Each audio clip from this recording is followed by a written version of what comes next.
Question number 3. An analysis of monthly wages paid to workers in two firms A and B belonging to the same industry gives the following results.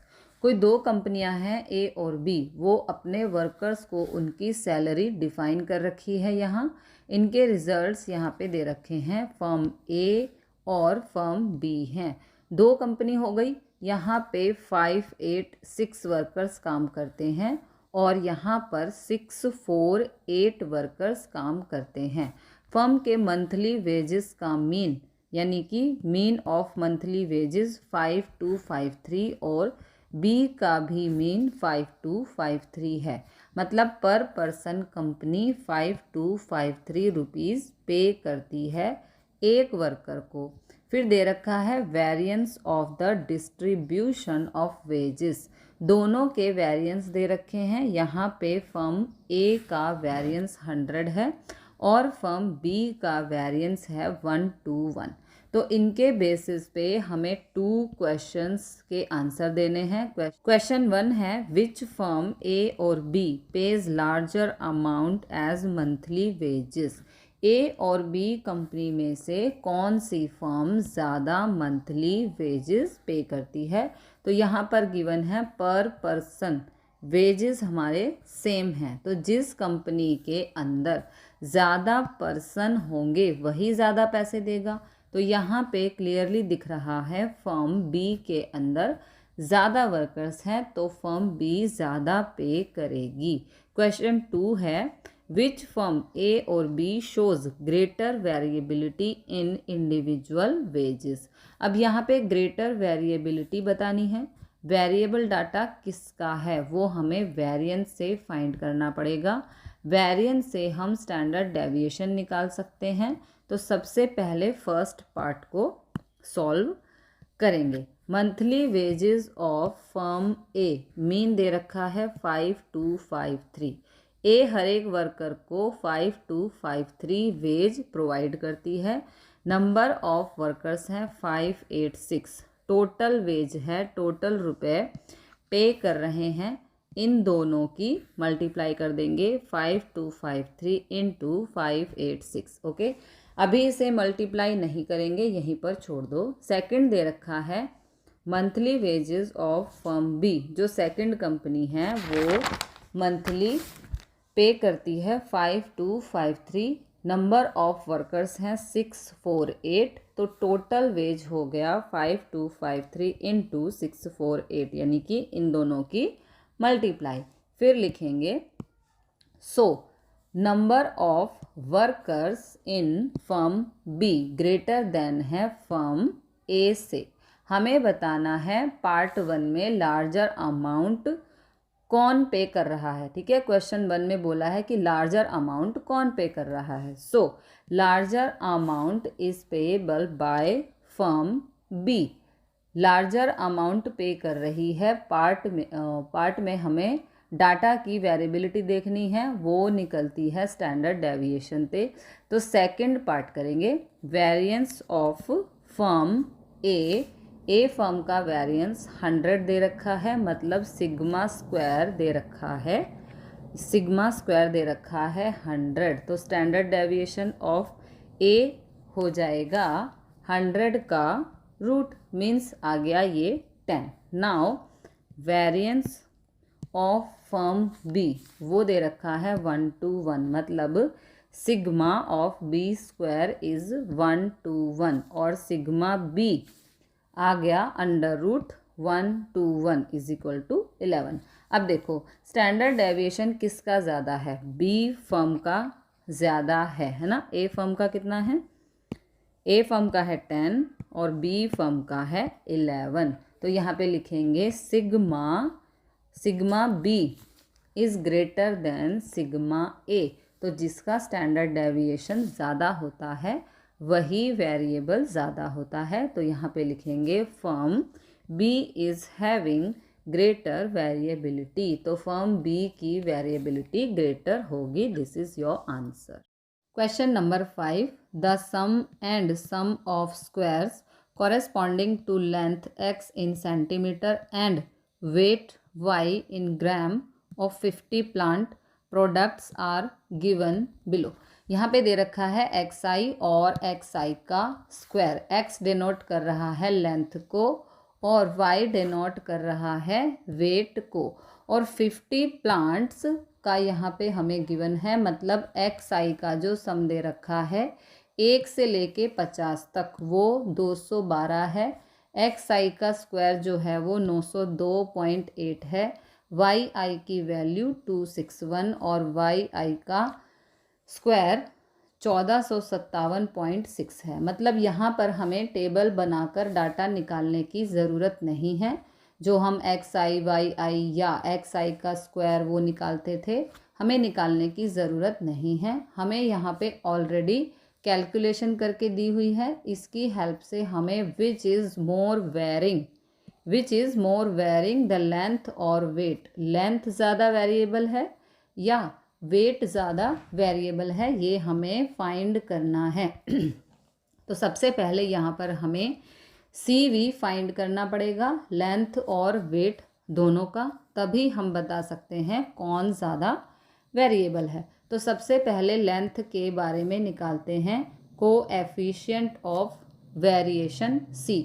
तो यहाँ पे first part के बारे में हम देख रहे हैं। लेंथ का वेरिएशन निकालेंगे हम, तो नंबर ऑफ प्लांट्स n की वैल्यू हमें दे रखी है 50। हम निकालते हैं पहले मीन, जिसका फॉर्मूला होता है x bar is equal to sigma i is equal to 1 से लेकर n, xi divided bye n। तो यहाँ पर xi की वैल्यू है 212 डिवाइडेड बाय n की वैल्यू है 50। 50 से डिवाइड करने पर आएगा 4.24, ये आ गया मीन। अब हमें स्टैंडर्ड डेविएशन फाइंड करना पड़ेगा, तभी हम निकाल सकते हैं कोएफिशिएंट ऑफ वेरिएंस। ये लेंथ वाले को हम 1 मान लेते हैं, 1 ओके। तो सिग्मा 1 का स्क्वायर का फार्मूला होता है 1/n sigma i is equal to 1 से लेकर n xi minus x bar का स्क्वायर। तो 1/n की वैल्यू है 50 okay. Sigma i is equal to 1 से लेकर n xi minus x bar की वैल्यू है 4.24, इसका स्क्वायर। यहाँ पर x बार की वैल्यू को पुट कर दिया है ओके। अब यहाँ पर a माइनस बी का होल स्क्वायर ओपन करना है, तो आगे सॉल्व करेंगे। 1/50 sigma i is equal to 1 से लेकर n। अब स्क्वायर ओपन करेंगे तो xi का स्क्वायर, फिर -2ab, तो -2 इंटू 4.24 इंटू xi, फिर प्लस में 4.24 का स्क्वायर। यहाँ पर a माइनस बी का होल स्क्वायर ओपन किया है, a square -2ab plus b square okay. अब ये टर्म इन सब से मल्टीप्लाई होगी, कौन सी, देखो ये वाली टर्म इससे, इससे और इससे, सबसे मल्टीप्लाई होगी। तो 1/50 को बाहर ही रहने दो, इसको अंदर मल्टीप्लाई कर देंगे तो ये हो जाएगा sigma i is equal to 1 से लेकर n तक xi का स्क्वायर माइनस 2 की 4.24 से मल्टीप्लाई करो तो आएगा 8.48 sigma i is equal to 1 से लेकर n xi, फिर plus sigma i is equal to 1 से लेकर n 4.24 का स्क्वायर करेंगे तो आएगा 17.97। अब आप पूछेंगे इसको बाहर क्यों नहीं लिखा, इसको यहाँ पर क्यों नहीं लिखा, ये भी कांस्टेंट है, बट ध्यान से समझो, इसके साथ xi वेरिएबल था इसलिए इसकी कांस्टेंट टर्म को बाहर लिख दिया, लेकिन 17.97 के साथ कोई वेरिएबल नहीं है तो इसको अकेला नहीं छोड़ सकते। अभी आपको पता लग जाएगा। नाउ सिग्मा 1 का स्क्वायर, ये सिग्मा यहाँ पर 1 है ओके, 1 सिग्मा 1 का स्क्वायर 1/50 इंटू एक्स आई के स्क्वायर की वैल्यू है आई इज इक्वल टू 1 से लेकर n, मतलब 50 टर्म्स की बात कर रहे हैं। तो n की वैल्यू 50 हो जाएगी। तो एक्स आई स्क्वायर की वैल्यू दे रखी है 902.8। ये हमें गिवन है एक्स आई स्क्वायर की वैल्यू 902.8। फिर -8.48 इंटू यहाँ पे n बराबर 50 है, तो यहाँ पे n बराबर 50 लिख देते हैं। ठीक है, n बराबर 50। ओके, एक्स आई स्क्वायर की जगह हमने वैल्यू यहाँ पर ये पुट कर दी है। ओके, एक्स आई की वैल्यू है 212, तो यहाँ पर लिख देंगे। फिर प्लस, अब यहाँ पे आई इज इक्वल टू 1 से लेकर 50, ये टर्म यूज़ होगी, 50 टाइम्स यूज़ होगी। पहले आई इज इक्वल टू 1 होगा तब भी 17.97 होगा। आई इज इक्वल टू 2 लेंगे तब भी यही वैल्यू रहेगी। आई इज इक्वल टू 3 लेंगे तब भी यही वैल्यू रहेगी। तो 17.97 ऐड होगी 50 टाइम्स, ऐड होगी 17.97 प्लस 17.97 प्लस 17.97, 50 टाइम तक ऐड करेंगे तो इसको हम लिख सकते हैं 17.97 इंटू 50। फॉर एग्जाम्पल, अगर हम एक का सम 50 टाइम करें, 1 + 1 + 1 ऐसे करते चले जाएं, 1 को 50 टाइम ऐड करेंगे तो 50 आएगा। या फिर हम इसको लिख सकते हैं 1 इंटू 50। जितने टाइम सम निकालना हो उससे मल्टीप्लाई कर देते हैं। इसका सम का मतलब है सम फाइंड आउट करना है। आई इज इक्वल टू 1 से लेकर 50 तक। जब आई की वैल्यू 1 होगी तब भी यही लेना है, आई की वैल्यू 2 होगी तब भी हमें यही ऐड करना है। 3 मतलब 3 बार ऐड करना है, 4 मतलब 4 बार, तो 50 मतलब इसको 50 बार ऐड करना है, तो ये वैल्यू आ जाएगी। अब आगे सॉल्व करेंगे। 1/50 इंटू, तो यहाँ पे आएगा 902.8 माइनस इन दोनों की मल्टीप्लाई करने पर आएगा 1797.76 प्लस इन दोनों की मल्टीप्लाई करने पर आया है 898.5। अब इन दोनों को ऐड करेंगे, इसको और इसको। ठीक है, इन दोनों को ऐड करने पर इसमें इन दोनों को ऐड करने पर आएगा 1801.3। ओके, पॉजिटिव थे इसलिए उसको ऐड कर दिया, तो ये आ गया 1/50। इन दोनों को ऐड करने पर आ गया 1801.3 और माइनस में ये वाली वैल्यू एज इट इज़। आगे सॉल्व करेंगे। 1/50 इंटू, इनको दोनों को माइनस करने पर हमारे पास आया 3.54। अब 3.54 को डिवाइड करेंगे 50 से डिवाइड करेंगे तो ये आएगा 0.07। ये आ गया सिग्मा 1 का सिग्मा 1 का स्क्वायर। ओके, सिग्मा 1, ये यहाँ पे 1 है। ओके, गलती से एल लिख दिया, 1 है ये। सिग्मा 1 का स्क्वायर। और अब हमें सिग्मा 1 निकालना है 0.07 का। हम रूट निकालेंगे तो ये आएगा 0.26। ये आ गया फर्स्ट ग्रुप का स्टैंडर्ड डेविएशन, मतलब लेंथ का standard deviation. Same procedure follow करते हुए वेट का स्टैंडर्ड डेविएशन फाइंड करेंगे। तो सबसे पहले निकालेंगे मीन। ओके, मीन मतलब y के बारे में बात कर रहे हैं, तो y bar is equal to formula लिखेंगे sigma i is equal to 1 से लेकर n yi divided bye n। Okay, तो yi की वैल्यू है 261 डिवाइडेड बाय n की वैल्यू है 50।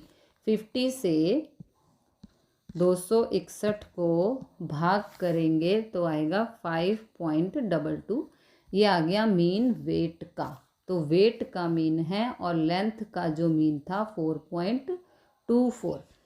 दोनों अलग अलग हैं तो हमें CV फाइंड करना पड़ेगा, CV बाद में निकालेंगे, पहले वेट का स्टैंडर्ड डेविएशन फाइंड करना पड़ेगा। तो इसको मान लेते हैं सिग्मा टू का square is equal to formula होता है 1/n sigma i is equal to 1 से लेकर n y minus y bar का स्क्वायर। अब वाई बार की वैल्यू पुट कर लेंगे तो ये हो जाएगा 1/n sigma i is equal to 1 से लेकर n y माइनस 5.22 का स्क्वायर।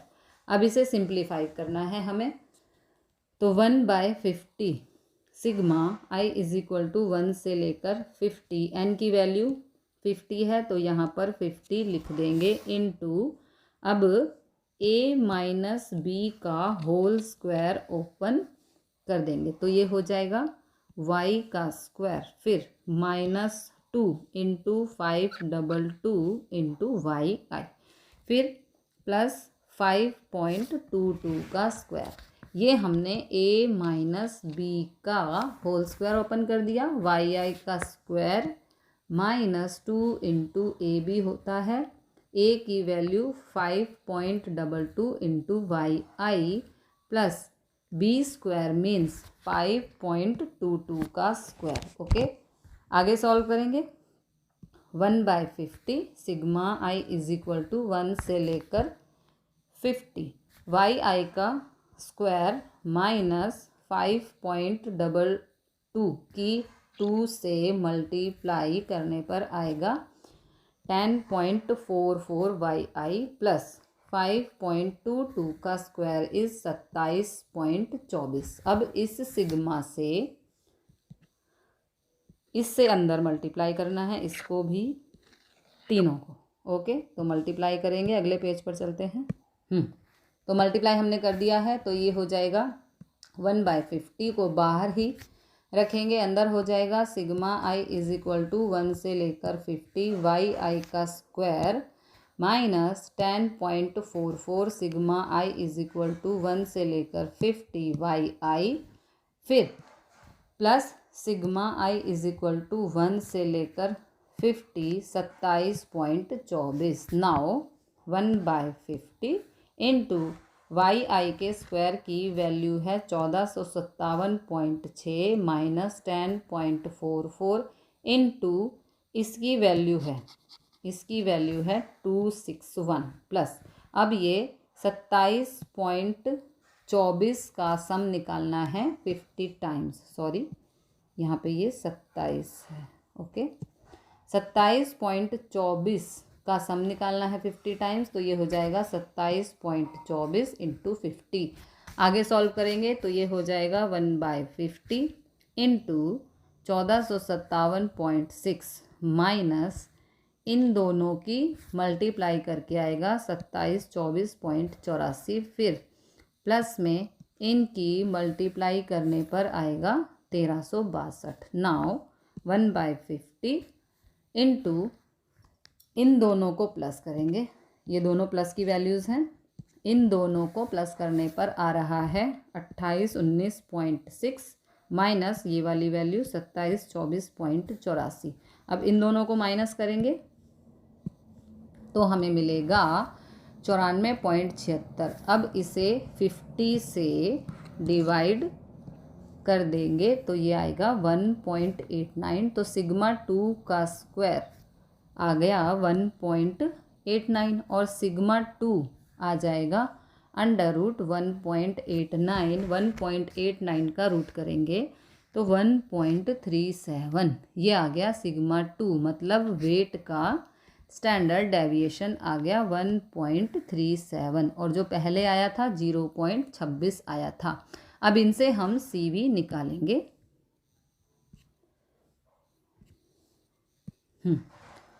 CV निकालेंगे तो ये लेंथ और वेट की वैल्यू लिख ली है। CV of L is equal to sigma 1/x bar into 100।